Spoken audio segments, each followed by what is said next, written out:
Good morning, students. In the previous class, we have discussed about business continuity plans and what is the need for backup and recovery. So when the business has to continue, backup and recovery has to be taken care of. So we have seen which are the different backup technologies, what are the backup terminologies. So we will be discussing today the different backup terminologies and the technologies in detail. So we have seen that there are three types of backup. The first type is the full backup, second is the incremental backup and the complementary backup. So three types of backups we have seen. So today we are going to see how to restore the data from incremental backup. So the following diagram explains how the restoring is done from incremental backup.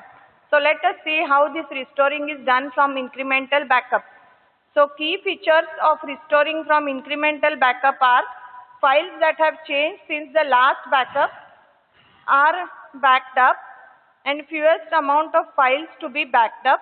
Therefore, faster backup and less storage space and longer restore because last full and all subsequent incremental backups must be applied.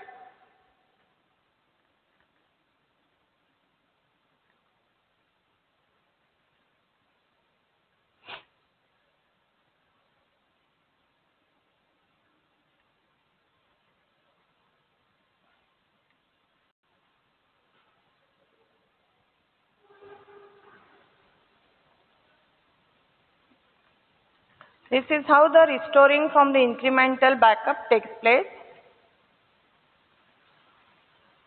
So in this example, a full backup is performed on Monday evening. So you can see that one example we have shown, that is here full backup is performed on Monday evening. Each day after that an incremental backup is performed. On Tuesday a new file is added and no other files have changed. Consequently only file 4 is copied during the incremental backup performed on Tuesday evening. On Wednesday, no new files are added, but file 3 has been modified. Therefore, only the modified file 3 is copied during the incremental backup on Wednesday evening.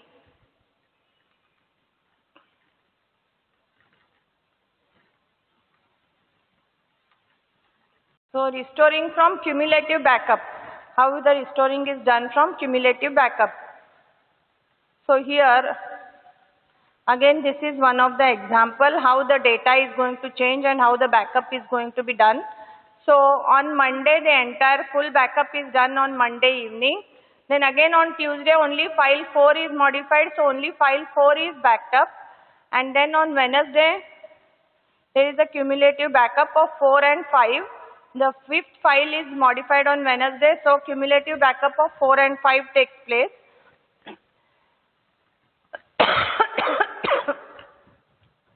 On Thursday, cumulative backup of 4, 5, 6 will take place. And on Friday, the entire restoration is done. So key features of cumulative restoring is more files to be backed up. Therefore, it takes more time to back up and uses more storage space. Much faster restore because only the last file and the last cumulative backup must be applied.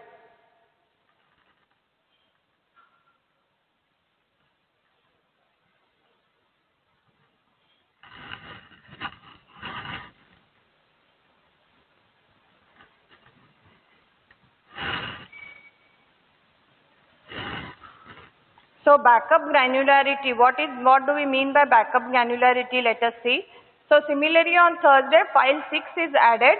Therefore, the cumulative backup on Thursday evening copies all 3 files, that is file 4, file 5 and file 6. On Friday morning, data corruption occurs that requires data restoration using backup copies.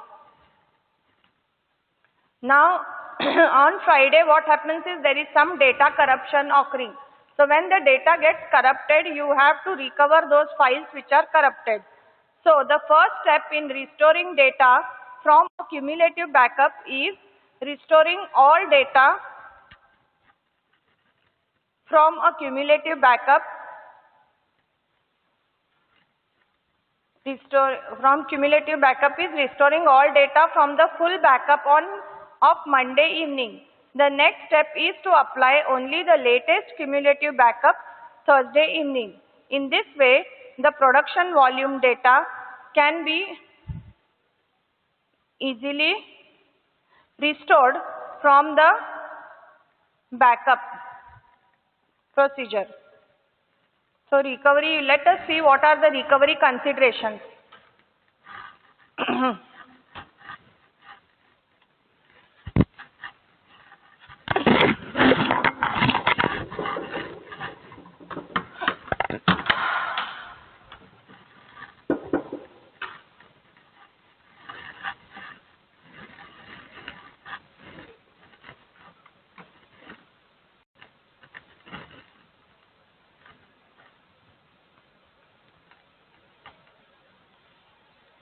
Recovery considerations. So RPO and RTO are major considerations when planning a backup strategy. So you should know what do you mean by RPO and RTO. So let us first understand completely what is the consideration of RPO. Then think of RTO. So RPO defines the tolerable limit of data loss for a business and specifies the time interval between two backups. In other words, the RPO determines backup frequency. For example, if application A requires an RPO of 1 day, it would need the data to be backed up at least once every day.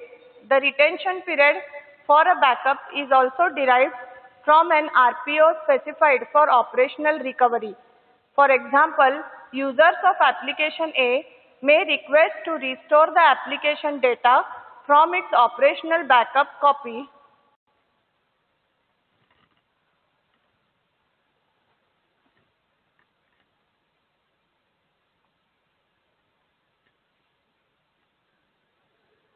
that is similarly on Thursday file 6 is added. Therefore, the cumulative backup on Thursday evening copies all three files, that is file 4, file 5 and file 6. On Friday morning, data corruption occurs that requires data restoration using backup copies. The first step is in restoring data from a cumulative backup is restoring all data from the full backup of Monday evening. The next step is to apply only the latest cumulative backup Thursday evening. In this way, the production volume data can be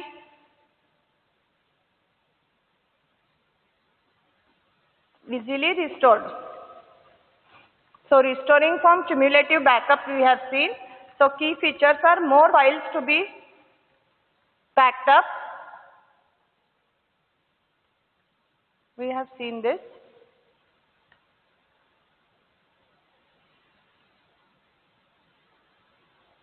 Yes. So for example, users of application A may request to restore the application data from its operational backup copy which was created a month ago. This determines the retention period for the backup. The RPO for application A can therefore range from 1 day to 1 month based on operational recovery needs. However, the organization may choose to retain the backup for a longer period of time because of internal policies or external factors such as regulatory directives. If short retention periods are specified for backup, it may not be possible to recover all the data needed for the requested recovery point, as some data may be older than the retention period. So what happens is sometimes based on the warranty period of the product, you may have to restore the data which was backed up 1 month ago. So therefore, the retention periods have to be specified for backup. And long retention periods can be defined for all backups, making it possible to meet any RPO within the defined retention period. However, this requires a large storage space which translates into higher cost. Therefore, it is important to define the retention period based on an analysis of all the restore requests in the past and the allocated budget. For everything, a budget is going to be allocated. So the budget allocated for restoration is, if it is less, then accordingly you will have to set the retention periods for that particular data. Because if you have a longer retention period, definitely the cost of backup is going to increase. Even though the retention becomes easy, but the cost is going to increase. So you have to balance between the cost and the retention period, and accordingly you will have to set the retention periods for all the backups. Now what do we mean by RTO? RTO relates to the time taken by the recovery process.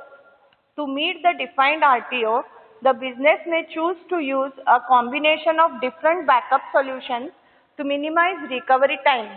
In a backup environment, RTO influences the type of backup media that should be used.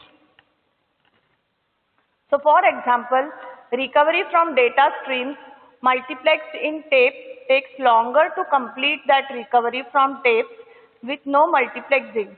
So organizations perform more full backups than they actually need because of recovery constraints. Because of recovery constraints, the organizations have to perform full backups more frequently than the cumulative or incremental backups, because the full backup is more useful for recovery and retention. So cumulative and incremental backups depend on a previous full backup.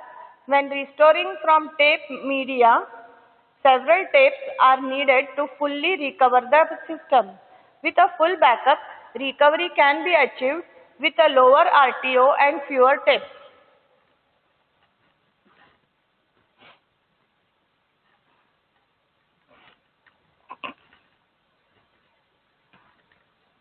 Hot backup and cold backup are the two methods deployed for backup. So they are based on the state of the application when the backup is performed. In a hot backup, the application is up and running with users accessing their data during the backup process.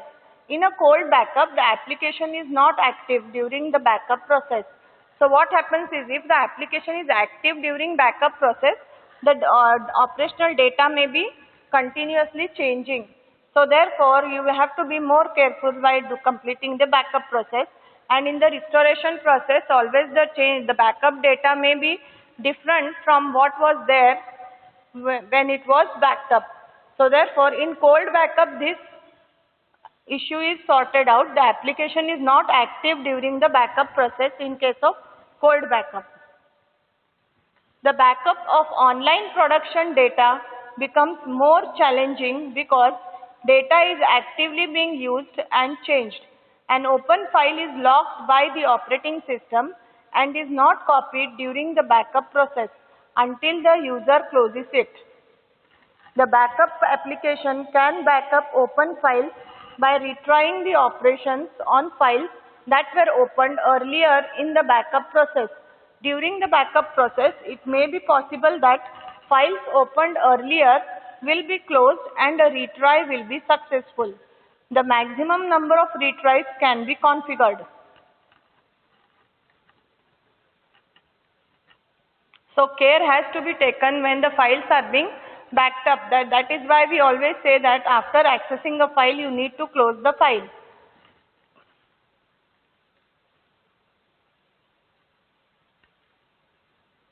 In such situations, the backup application provides open file agents. These agents interact directly with the operating system and enable the creation of consistent copies of open files. In some environments, the use of open file agents is not enough.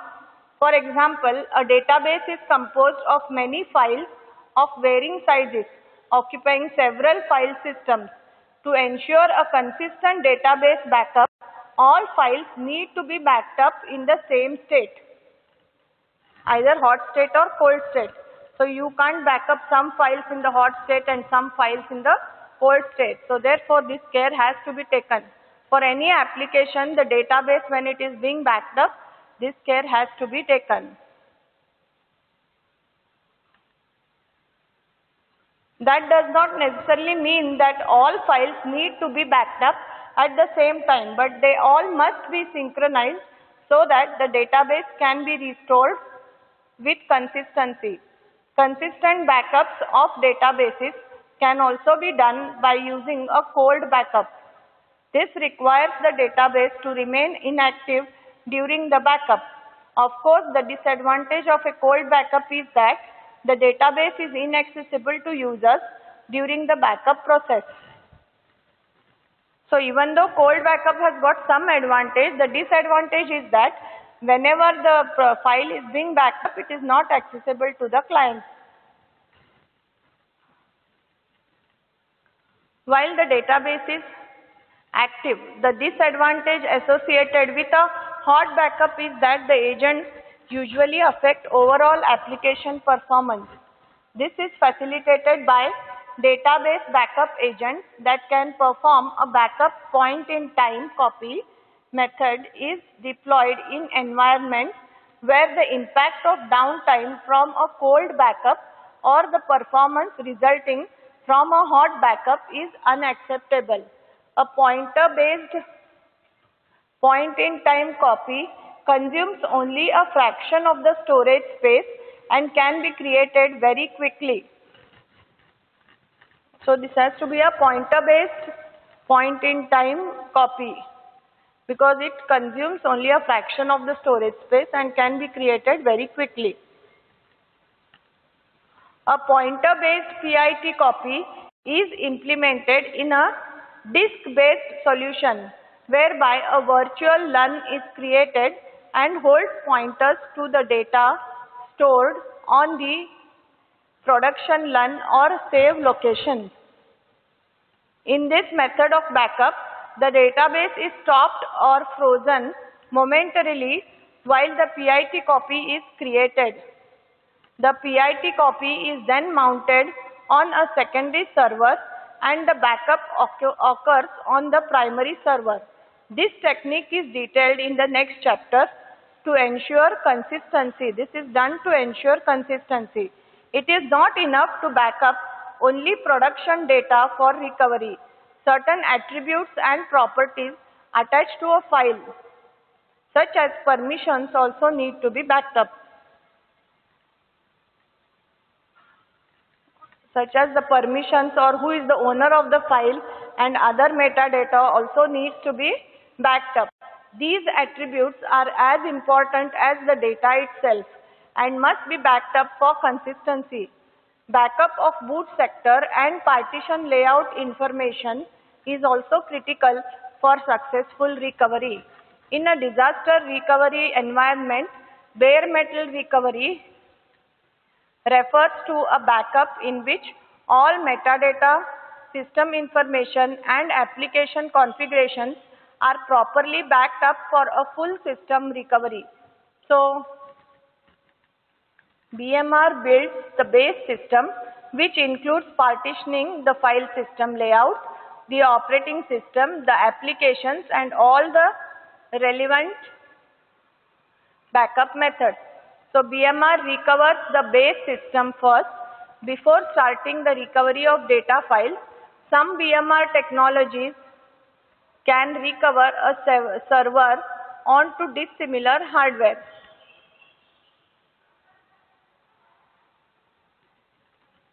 Now what do we mean by backup process? A backup system uses client-server architecture with a backup server and multiple backup clients. There are going to be multiple backup clients and there is going to be a server with a backup and there is going to be a backup server. The backup server manages the backup operations and maintains the backup catalog which contains information about the backup process and backup metadata. So this backup catalog is going to contain the information about the backup process and the backup metadata. The backup server depends on backup clients to gather the data to be backed up. So this backup server is going to depend on the backup clients only to gather the data to be backed up. So the backup client can be local to the server or they can reside on another server. Presumably to back up the data visible to that server, the backup server receives backup metadata from the backup client to perform its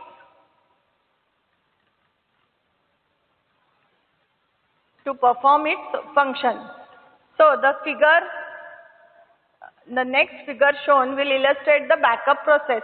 Let us understand the backup process in the next figure. The storage node is responsible for writing data to the backup device. In a backup environment, a storage node is a host that controls backup devices. Typically, the storage node is integrated with the backup server and both are hosted on the same physical platform. The storage node and the backup server are hosted on the same physical platform. A backup device is attached directly to the storage node's host platform. Some backup architecture refers to the storage node as the media server because it connects to the storage device. Storage nodes play an important role in backup. So this is the backup architecture and process. So here you can see which is the backup client and backup server. So backup server is going to collect the data to be backed up from the backup client, and then it is going to collect all the metadata and the metadata catalog, which is going to give the details about the backup data to be kept on the backup server.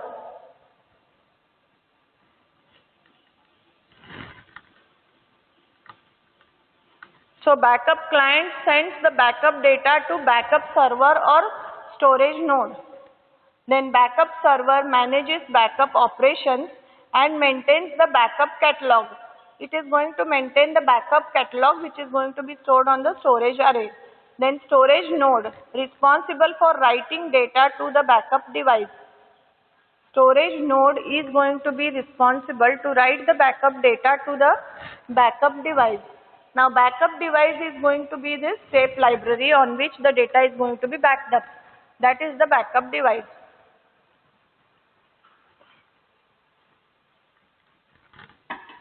The backup process is based on the policies defined on the backup server, such as the time of day or completion of an event.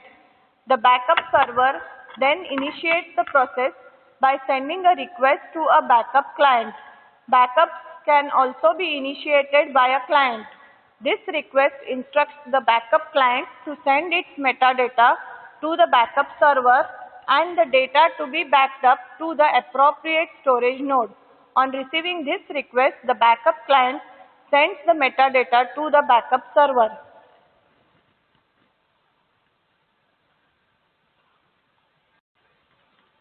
So first the request has to come from the client for backup. So on receiving this request, the backup client sends the metadata to the backup server.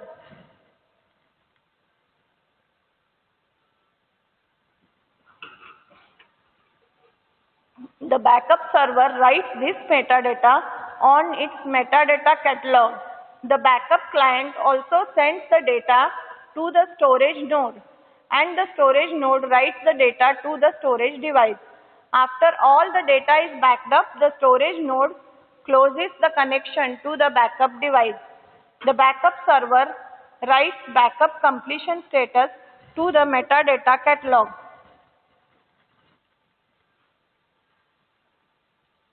The backup server is going to write the backup completion status to the metadata catalog. So backup software also provides extensive reporting capabilities based on the backup catalog and the log files. So all this backup catalog is going to maintain all the log files, and the backup software is going to be provided which will do the extensive reporting of this backup. So these reports can include information such as the amount of data backed up, the number of completed backups, the number of incomplete backups, and the types of errors that may have occurred. Reports can be customized depending on the specific backup software used.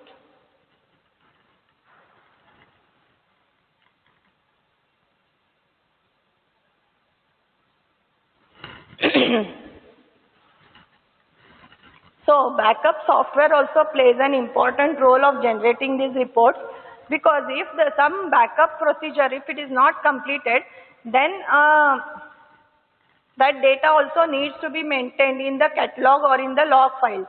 So all this is going to be maintained by the backup software. So it plays an important role in the backup process, backup software.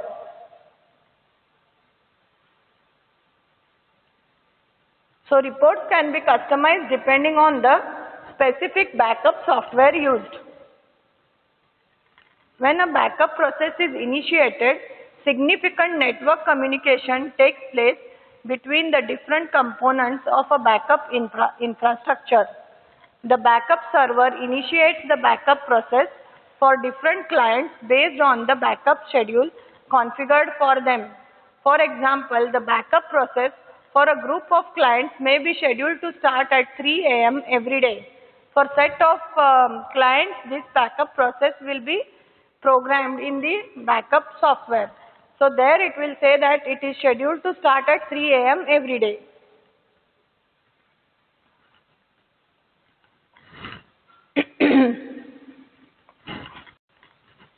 So let us understand the backup and restore operations. The backup server coordinates the backup process with all the components in a backup configuration. The backup server maintains the information about backup clients to be contacted and storage nodes to be used in a backup operation. The backup server retrieves the backup detailed information from the backup catalog, and based on this information instructs the storage node to load the appropriate backup media into the backup devices. Simultaneously, it instructs the backup client to start scanning the data, package it, and send it over the network to the assigned storage nodes. So this has to be done automatically without any manual intervention. So this is what is done in most of the applications.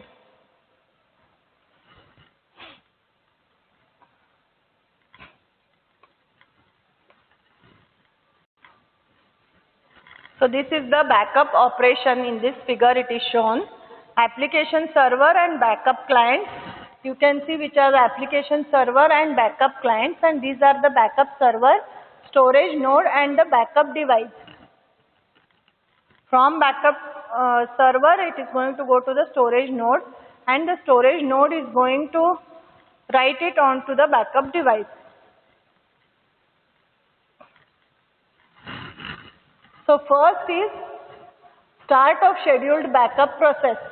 So backup server is going to start the scheduled backup process. Second is backup server retrieves backup related information from backup catalog. It is going to retrieve the backup related information from the backup catalog. So backup server instructs storage node to load backup media in backup device. It has to load the storage backup media in backup device.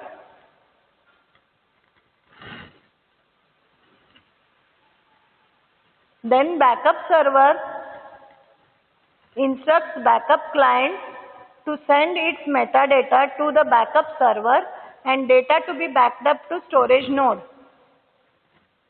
So this information will be sent by the storage node to the backup client, and the backup server and data to be backed up to storage node. All that information. Then backup client send data to storage node. They are going to send the data to storage node. From storage node sends the data to backup device. So once it gets the data from the client, it is going to send it to the backup device. So this is the These are the steps to be followed in backup operation. These 5 steps. Then storage node sends media information to backup server.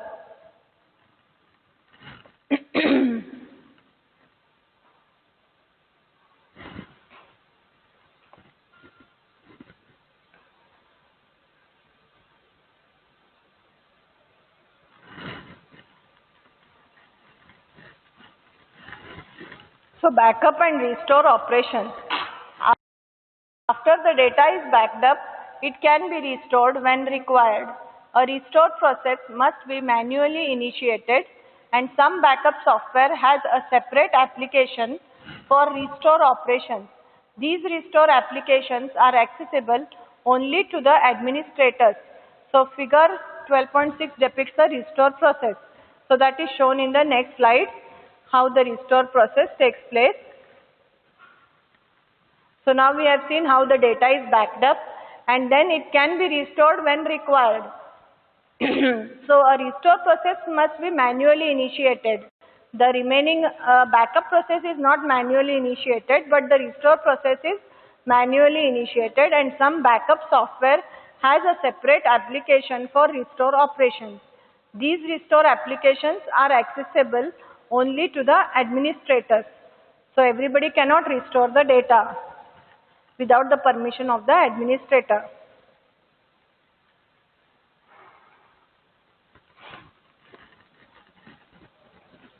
What is done in restore operation?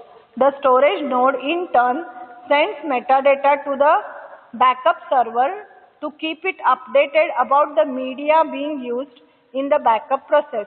The backup server continuously updates the backup catalog with this information.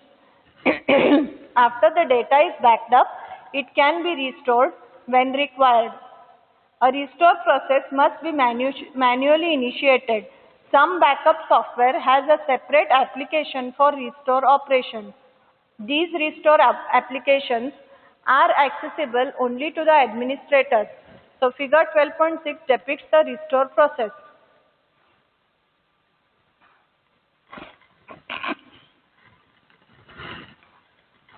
So restore operation, you can see here, application server and backup clients are there. You have a backup server, storage node, backup device. So first it has to be initiated manually. So backup server scans backup catalog to identify data to be restored and the client that will receive data. So backup server is first going to scan the backup catalog. So from the backup catalog, it is going to come to know which data needs to be restored and to be sent to which client. There are going to be set of clients. You can't send that restored data to all the clients. So therefore, this information will be got from the catalog, backup catalog. The second function is backup server instructs storage node to load backup media in backup device. Because from where it has to be restored has to be known. So from where it has to be restored will be only known by the storage node. Because storage node has stored the data or written the data onto the backup device. So it is going to send an instruction to the backup device to store that particular tape or to load that tape.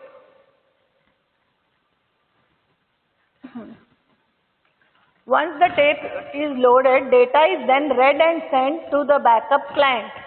Now the backup server knows to which client it is to be sent. So the storage node will send it to the required client after reading it from the backup device. Storage node sends restore metadata to backup server. First it will send it to backup server and then backup server updates the catalog. Backup server updates the catalog. Now it should tell that this particular data is not in the backup device, whereas it has been sent to the client. So this is updated in the backup catalog. So backup server is going to update the catalog. Once it is done, upon receiving a restore request, an administrator opens the restore application to view the list of clients that have been backed up.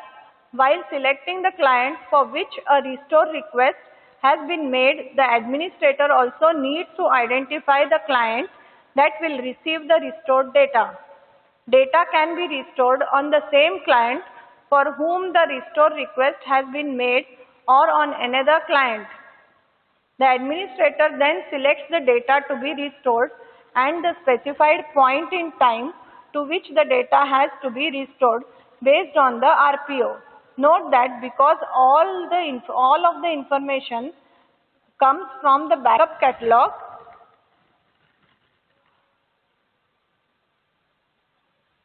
all this information is going to come from the backup catalog only. The administrator first selects the data to be restored and initiates the restore process.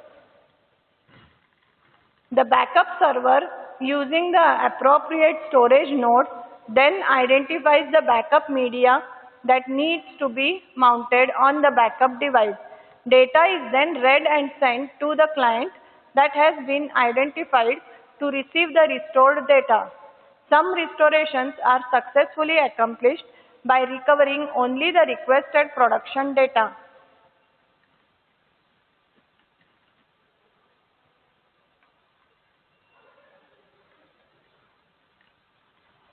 To continue with backup and restore operations, note that because all of this information comes from the backup catalog, the restore application must also communicate to the backup server. The administrator first selects the data to be restored and initiates the restore process. The backup server, using the appropriate storage node, then identifies the backup media that needs to be mounted on the backup device. Data is then read and sent to the client that has been identified to receive the restored data. Some restorations are successfully accomplished by recovering only the requested production data. For example, the recovery is completed when the specific file is restored. In database restorations, additional data such as log files and production data must be restored. This ensures application consistency for the restored data. In these cases, the RTO is extended due to the additional steps in the restoration process.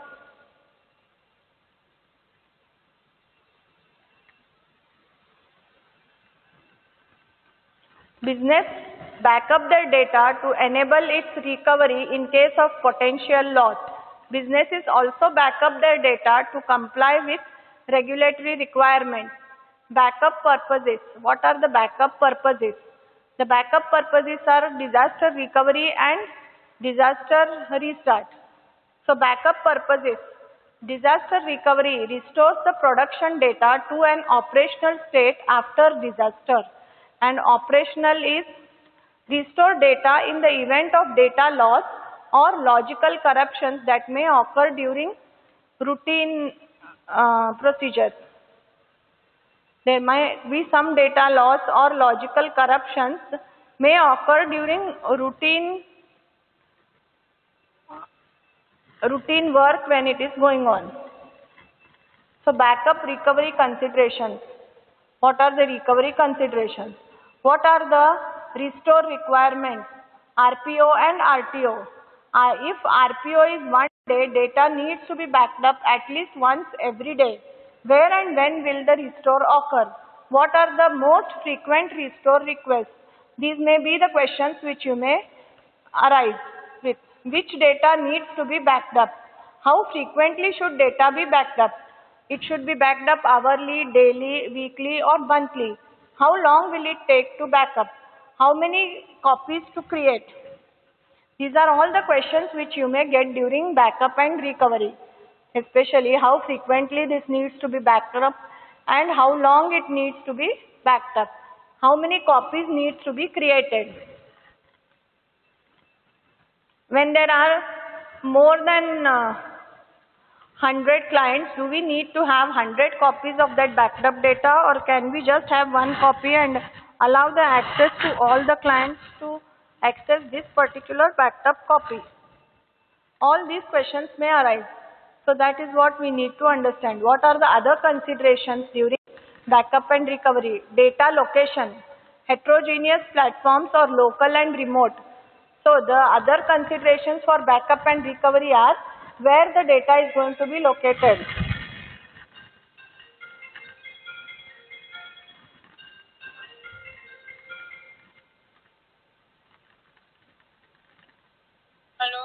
ನಾ ಆಮೇಲೆ ಮಾತಾಡ್ತೀನಿ ಕ್ಲಾಸ್ನಾಗಿದ್ದೀನಿ.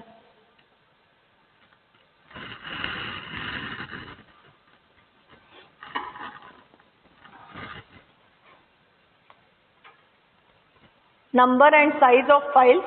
Large files are faster to backup compared to multiple smaller files of the same size. 10 files of 1 MB size versus 10,000 files of 1 KB size.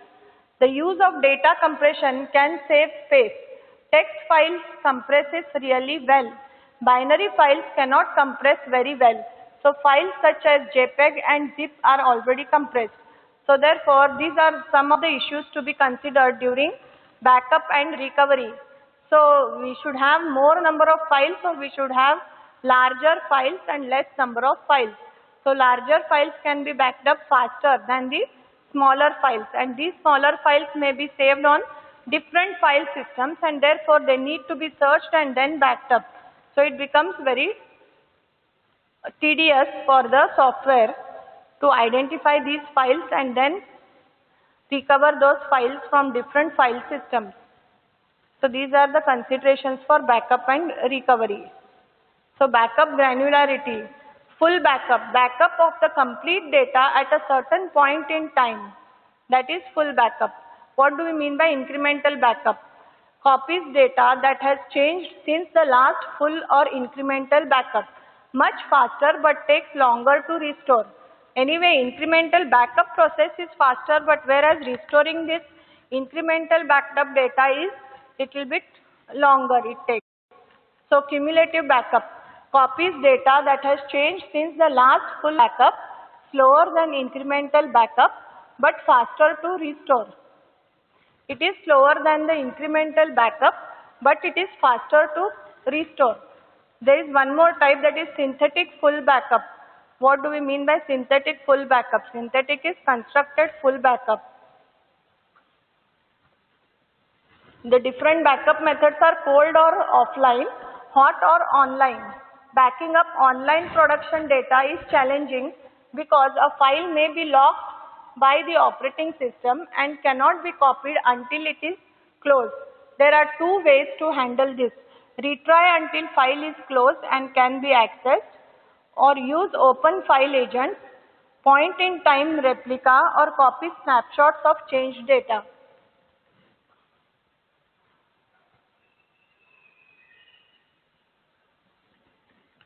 So which are the different backup methods? Backup file metadata for consistency. Boot sector and partition layout are critical for successful recovery. Bare metal recovery, that is all metadata, system information and applications configurations are backed up. Builds the base system, partitioning file system layout, operating system, applications and all related configurations. Bare metal recovery, what it does, it builds the base system, partitioning it does, file system layout, operating system, applications and all related configurations. To summarize what we have discussed in this particular chapter is, what are the key points? Let us just list them. What is the purpose for backup? What are the considerations for backup and recovery? What is the backup granularity? What are the backup methods? What are backup recovery process and operations? We have seen in this lesson. So there are backup topologies. There are three basic backup topologies: direct attached based backup, LAN based backup, SAN based backup and mixed backup.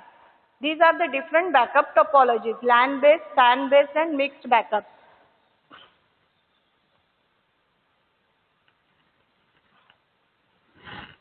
So this is about direct attached backup.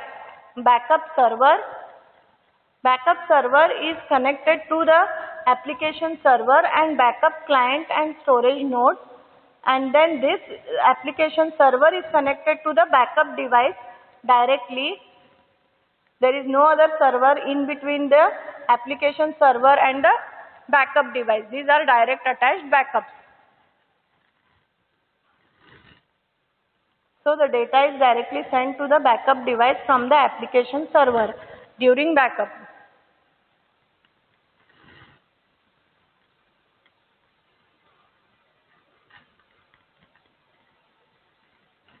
Metadata comes from the application server to the backup server. So this is LAN-based backup.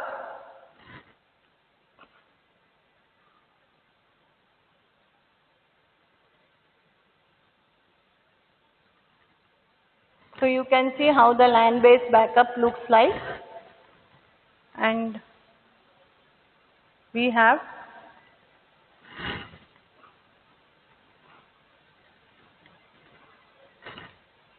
this is SAN-based backup. So when we say it is SAN-based backup, it is free from LAN. And then we have the fiber channel network here. FC SAN you can see, which is connected to the backup device. Backup device is connected through the FC SAN in case of SAN-based backups. This you can see here.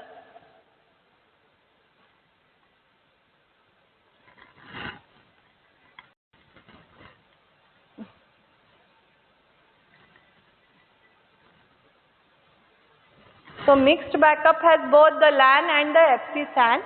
So that is why it is called as the mixed backup.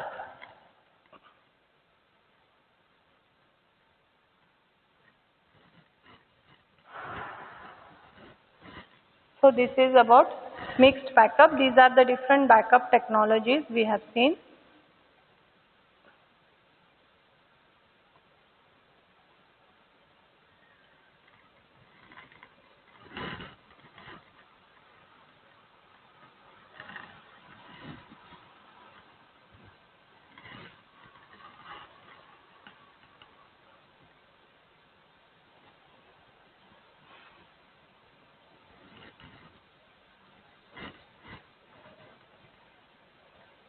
This is the backup request.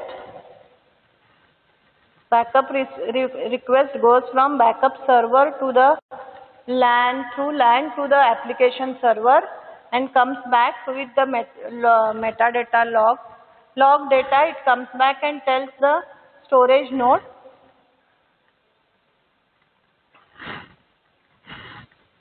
This is the data which is traveling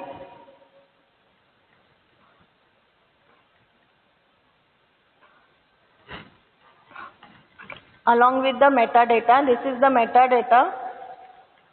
Metadata is all stored in the storage node and the data is sent to the backup device.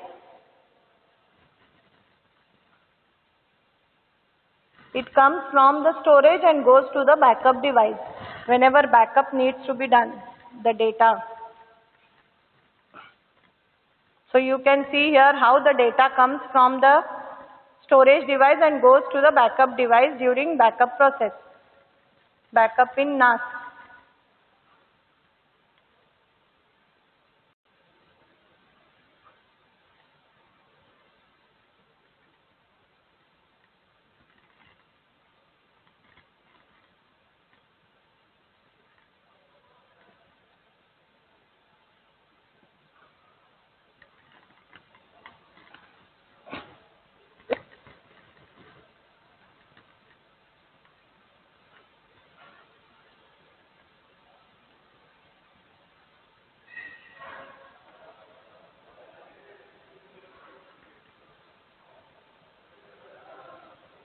So backup technology options are backup to tape or backup to disk or backup to virtual tape. So these are the three different backup technology options. Either you store it to the physical tape library or to the disk or to the virtual tape library, that is virtual tape.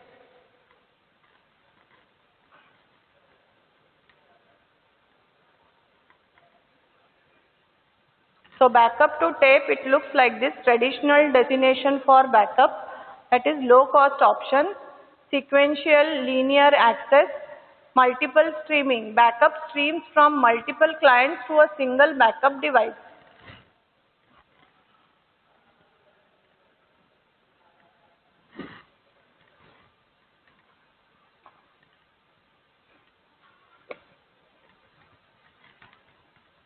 This is the figure of a physical tape library what we are talking about. How the physical tape library looks like. Then what are the limitations of using tape? Limitations of using tape are its reliability, restore performance, mounting, load to ready, rewind and dismount times are always more here. Sequential access only possible in tape.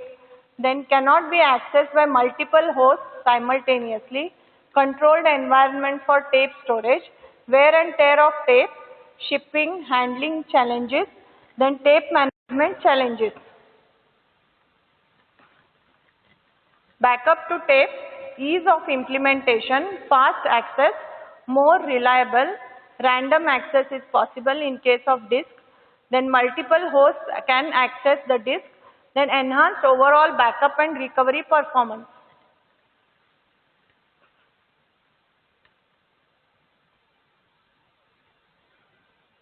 So tape versus disk restore comparison, you can see disk is much faster, it takes only 24 minutes to restore the data, whereas tape takes 108 minutes to restore the data. So this is the difference between tape and disk restoration, and using which device as a backup device, you can just see the difference between tape and disk. We have seen the limitations of using tape and what are the advantages of using disk.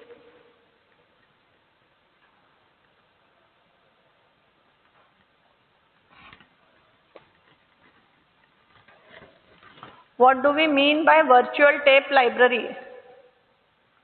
So here you can see what is virtual tape library.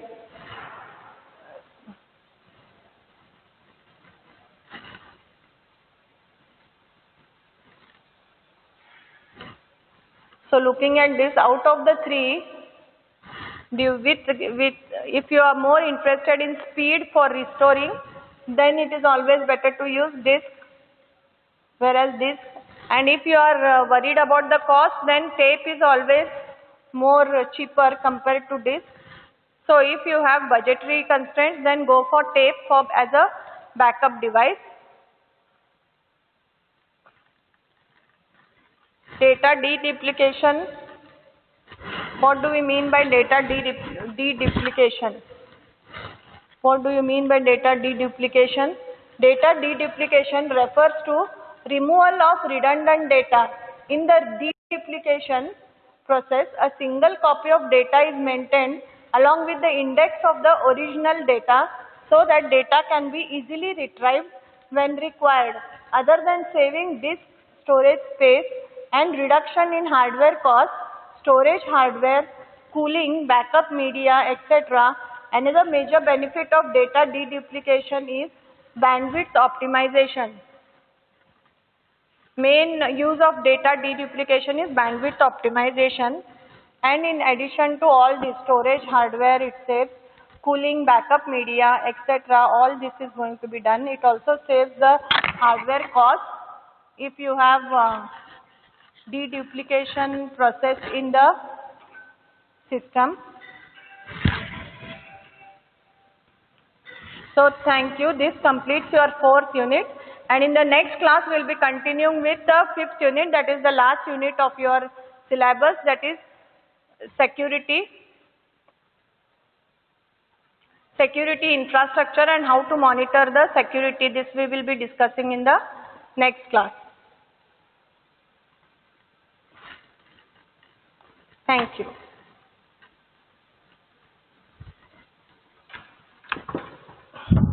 Hope you are aware that your next second IA is on 20.